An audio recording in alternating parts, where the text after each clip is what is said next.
Hi, welcome back to my garden. I'm standing here in front of a mountain of soil on one of the most exciting days of my gardening calendar, and that is the day that the bare root perennials arrived. So I ordered a bunch of perennials in bulk, and they come in these bags. They don't look at all special for now, but I wanted to take you along the process of turning them from like bare root perennials in a bag with sawdust into a plant in a pot. So the first thing I'm gonna do is take them all out of their bags, and I'm just gonna soak them. I just have some like seed trays. I don't know how long they've been like this, but I thought that just getting the roots nice and, I don't know, give them a chance to suck up some water will then make them happier once I put them into the pots. And I'm basically gonna treat all of these the same because I think they all have like fairly similar needs. I don't think I'm gonna hurt anybody by like soaking them. So I think I'll just put them in for like an hour or so and yeah, take it from there. Okay, these all look pretty different, so I'm not too worried about mixing them up, but I think I'll leave the packaging nearby and I'll try and find pictures. Some of them I've grown before, so I can show you my own pictures, or I'll try to find pictures online of what they look like. This first one is a kind of Rudbeckia, so a black-eyed Susan, and this is their herbstone. I'm not sure how it's pronounced, but it's one that's like really tall, and it has kind of like a lemony yellow tone instead of like a buttercup. So this is what it looks like. So it's basically, you can see like they divided an existing plant. So you can see like what the old root was, and then it has some little rootlets, and then these are this year's shoots. So yeah, I'll get it in the water.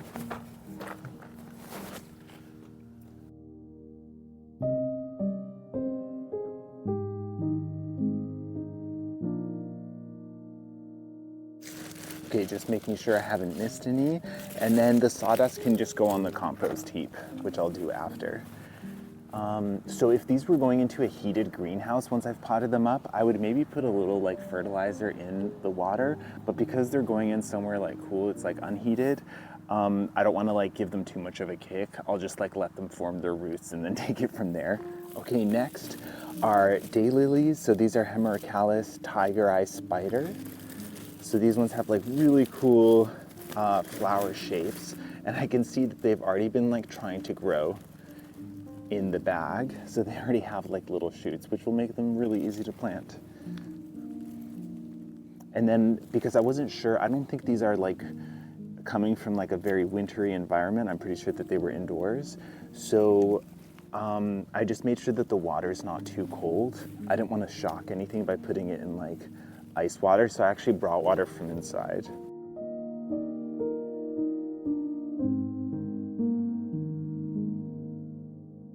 All right, next is a kind of geranium. So this is like a hardy geranium. It's called Johnston's Blue.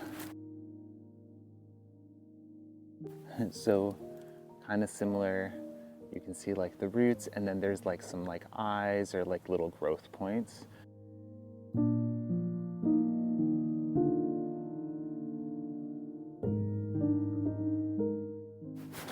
So if the daylilies maybe didn't need to be soaked, I would say these ones almost certainly did, because they do seem a little bit dry. So one of the advantages of buying plants like this is that they're like significantly cheaper. So each of these like maybe costs about $1. Some of them less, some of them a little more. The only like catch is that you have to want like 25 of them or you know, however many. But if you're planting like a border or something that will have like a bit of repetition, then it totally works. The other thing is that there's normally like a minimum order amount, so you have to spend, you know, like a few $100s or something. But as long as you can kind of plan your garden out for the year, or you know, for a couple of years, then you can, like, it's like definitely worth it. These guys look a little different, so I didn't even check. Oh, it's down here. Okay, so this is the Veronicastrum. So Culver's root. So this one, I'm pretty excited about. It's a North American native. It has these like really tall white spires of flowers. I think very pollinator friendly, and it likes wetter conditions, which we definitely have some pretty wet spots here.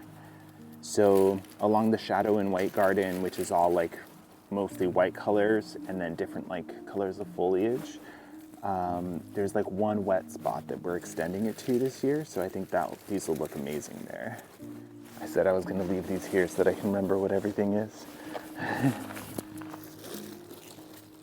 Okay, next on the list is heuchera. And this, so I think coral bells is one of the common names, and this one is called melting fire. So it's all like red tones and stuff. Last year we grew obsidian, but that one is like really expensive for some reason. It's like the blackish one, it's like a deep purple. So anyway, so I'm excited to try one that, so that one I think was only a 10 pack, which is, this is 25, so for about the same price. Anyway, I'm excited to see how these look. I love their flowers. I've seen the hummingbirds on them and the bumblebees love them. And there are some heuchera that are native to here. I forget what they're called. They have like little white flowers. They're like a medium green. Anyway, and I think that may be one of the parents for some of the hybrids. So they seem to do really well here, especially in like, I think they like morning sun the most. And they can handle afternoon sun, but I think if it's like really hot, they like a little bit of a break, otherwise they can go. Okay, and the last one, and one of the most exciting, is a hosta. I love hosta. They're just like so pretty to me, and I love how they're, the big leaves like contrast a lot of our evergreens, and they look nice as a backdrop to like flowers and things like that. And these ones, I don't know if I said the name, Crossa regal. These ones are big and kind of like blue-gray tone. Last year we got a bunch of the Hosta guacamole, which are the kind of limier tones. So I thought having them kind of close together will make like a nice contrast.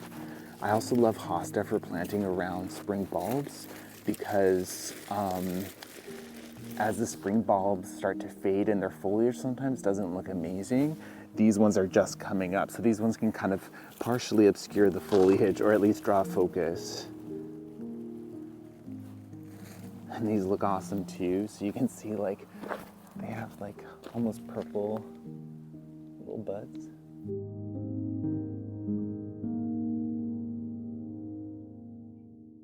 And these ones, the roots don't seem dry, but I know that these are water lovers. So I bet they'll enjoy the drink. And like this has a lot of roots. I feel like I've bought potted plants that don't have as many roots as some of these things have.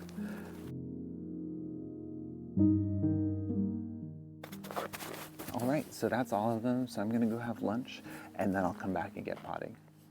Okay, so I'm back from lunch. These have had about an hour to soak. So that's, you know, as long as they're gonna get. And then planting them is pretty much the same for all of these. So I'll just show a few and then take it from there. So I have my buckets or my pots. And then I'll just fill it like about halfway and then have it on a slope. And then that way I can lay the roots in and then try to spread them out like a little bit. And then I have the crown just about where the pots, just about where the soil level is going to be. And I'm not too worried about these things because they'll straighten themselves out. They'll just follow the light. So basically like that. And then I can just get a little extra soil.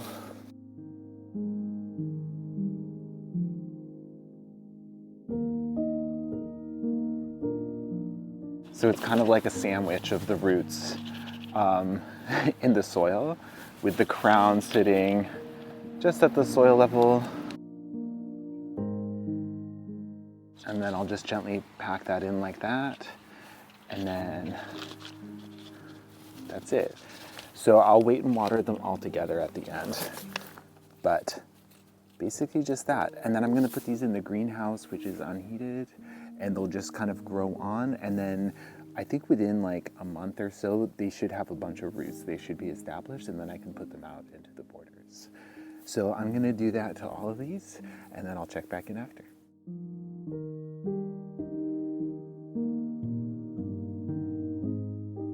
So I'm almost done with the Johnson's Blue Asters, and I'm about halfway through the project as a whole. I just wanted to show you a close-up where it can be kind of hard to tell what's roots and what's going to be flower stalks. Like these ones, you can see, because there's like a little bit of color at the end, you can kind of tell that these ones here are eventually going to be like the shoots that have the flowers on them that make like the plant itself. And then these ones are the like roots. So it helps to know kind of how the plant grows. So in this case, these ones will kind of go along under the soil of the surface and then pop up a new plant, and then that's kind of how they spread. And if you're not sure which is up and which is down, then you can kind of plant stuff sideways or just like flat. So just bury it under the surface like this, and then the stuff that wants to go up will figure it out. The stuff that wants to go down will follow the water down. So it's not the end of the world. In this case, because I can see like all these pink tips here, I know that these are like the growing points. So that's why I'll lie them kind of near the top and then fill in the rest. And this whole time I've been like filling in, and then I'll gently hold like the crown of the plant and then tap it down like that. And that guarantees that there's going to be soil all in and around the roots. Generally, if there's just like a clump of roots and they're all kind of stuck together, they'll kind of rot, like they don't like it. So you want to have good contact between the soil and the roots, so not like air pockets or anything. And then, yeah, not like root on root as much as possible.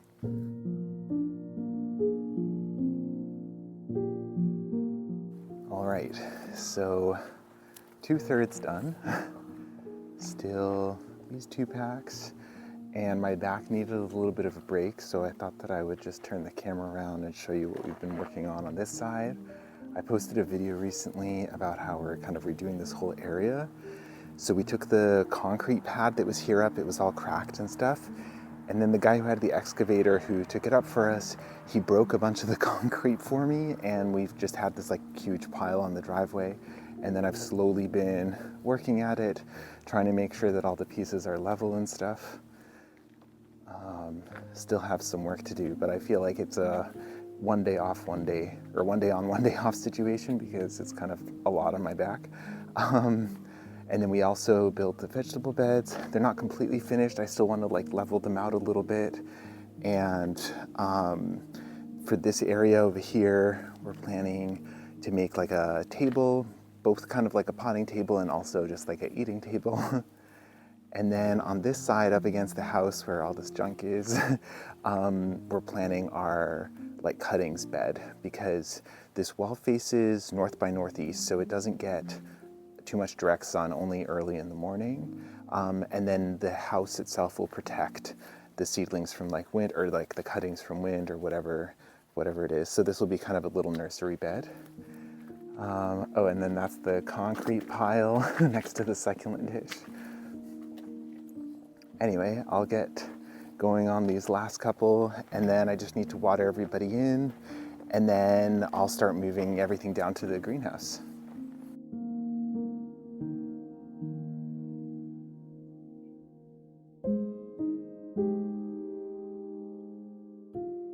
Okay, so we're all set. I think I counted 155, so there were like 5 extra plants, which is great. Everybody's been watered in. I'm just waiting for them to like dry a little bit, and then I'm gonna put them in the back of the car and take them down to the greenhouse. Otherwise it's gonna take me forever to go back and forth. For growing on, they don't technically need to be in the greenhouse. I think everything here is like fully hardy, but especially for like the hostas, I thought that they would just be like too easy a meal for like rabbits or something like that at this stage, or like as the shoots start to come up. And because it will be just like that little bit warmer, hopefully it'll give their roots a chance to grow, so that then maybe in a month or so I can plant them out and they'll have like a decent root ball. The hostas I actually ended up planting in bigger pots. I think those are like 2 gallons, just because they had such big roots. So I was like, great, fill this pot. Yeah, anyway, so I'll keep you updated as things start to sprout, and probably as I start to plant things in the garden, which hopefully won't be too long. And yeah, thanks for coming along for today, and I'll catch you next time.